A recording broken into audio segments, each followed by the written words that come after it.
About 7:30 a.m. here. We're supposed to have anywhere from 8 to 12 inches of snow here in the next 24 to 36 hours. So got a bunch of these Craftsman snowblowers here, exactly the same engines. Most of them are 24 inch. They're all electric start. One's a 26 inch, but they're all exactly the same units, same engines, pretty much same drivetrain and everything. The 26 inch has a different setup for the top, for the chute and everything, as opposed to the side crank.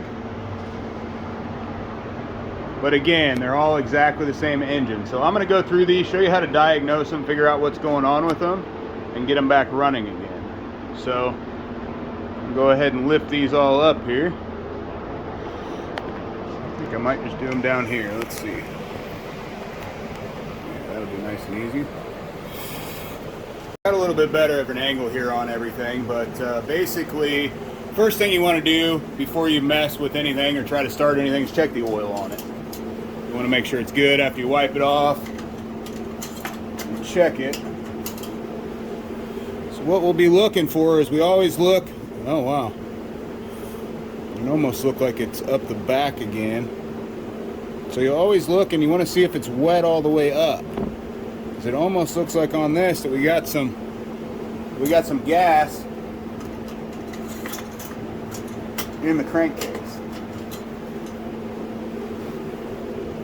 Oh yeah, so it's all the way up there. That side it doesn't look like it so much, but on this side you can clearly see that it's all the way up as far as the shininess. You can see right here it's all wet again. I just wiped all that off and it smells of fuel.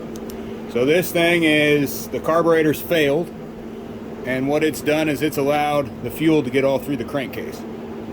So that one there, normally when they have leaked into the crankcase like that, we don't bother cleaning them.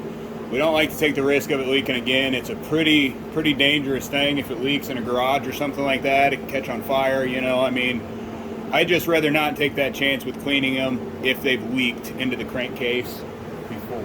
So we're not going to bother with that one. We're going to say new carb right off the bat on that. Let's go here to the next one. Alright, so this one here, also another case of a no start. So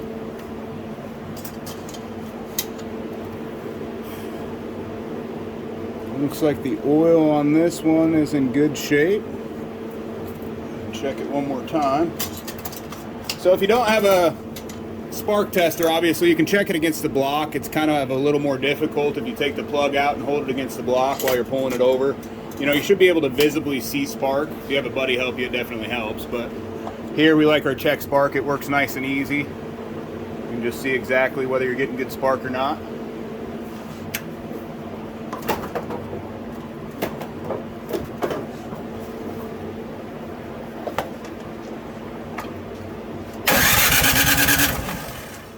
It says it's getting good spark. I'm going to go ahead and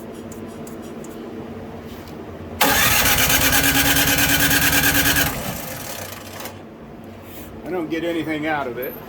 There is a way you can go ahead and see if from that point, once you're getting spark and you know you're getting fuel, there is a way to see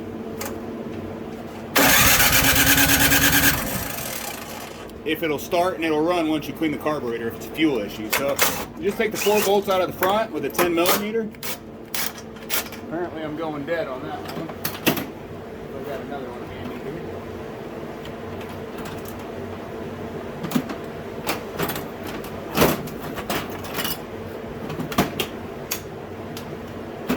Okay. This one should go dead for a while. But anyway, 4 bolts out of the front here. Well, 2 in the front, 2 on the side.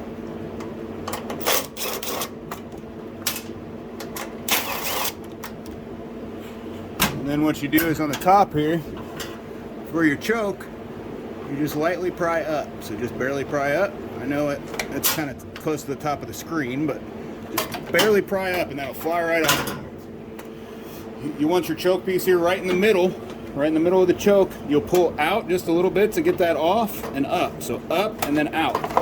And the whole cover comes off. So at that point, we're down in here where we can see some more. You can take these out of the little tabs and stuff here just to get you a little further away. But we can see everything down in here now. And basically, what we want to pay attention to is that intake right here. So that's where your air intake is. Now that we're to it, it hasn't taken that much time to get there. But now that we're to it, what we can do is we can check and see if we get fuel, if this thing will run good. And basically what we're going to do with that is we're just going to pump a little carburetor cleaner in there. We usually just bend our straw a little bit. We'll get it back up in there. That's getting it down in the carb. I'm going to turn it to on. So choke it up here. It'll be all the way to the left like it is, and we'll turn it on.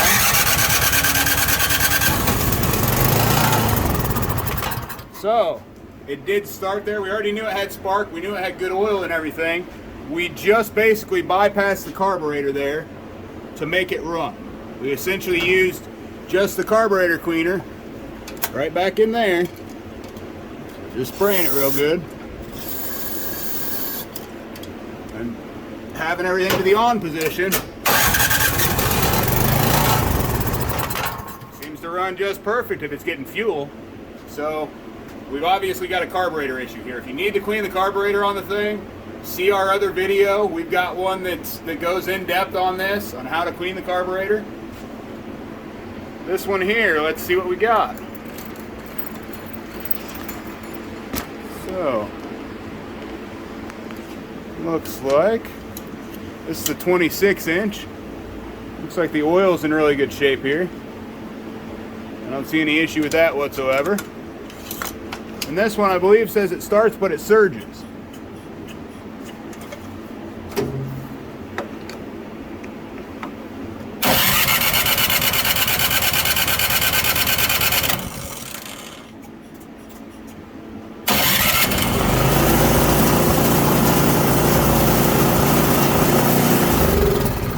So as soon as I take the choke off, it dies.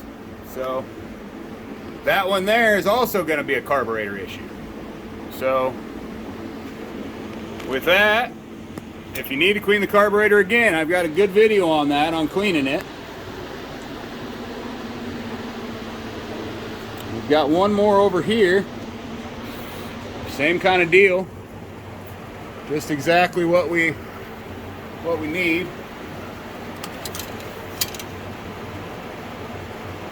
Oh, it seems like that one may have some. Yeah, so if you look there real close, you can see it's got fuel on it. So I'm trying to get a good. So it's got fuel all the way up it there. So it's just kind of dripping off. It's just real light. It's not. I mean, it's fuely for sure. With those, I don't go any further. All I do, I just go ahead and replace the carburetor on it. I mean, there's no reason to risk fire or anything else on something like this when these carburetors aren't horribly expensive. So that keeps you from having more issues than cleaning them if they're leaking like that. It's something we don't do. So the other two we would have cleaned the carburetor on though. That's what we're going to get done on these, get them back up and going. We'll go ahead and quote the other two as new carburetors, and we'll get these things back up and going. That's how to diagnose your Craftsman snowblower if it won't start. Thanks for watching. Like and subscribe.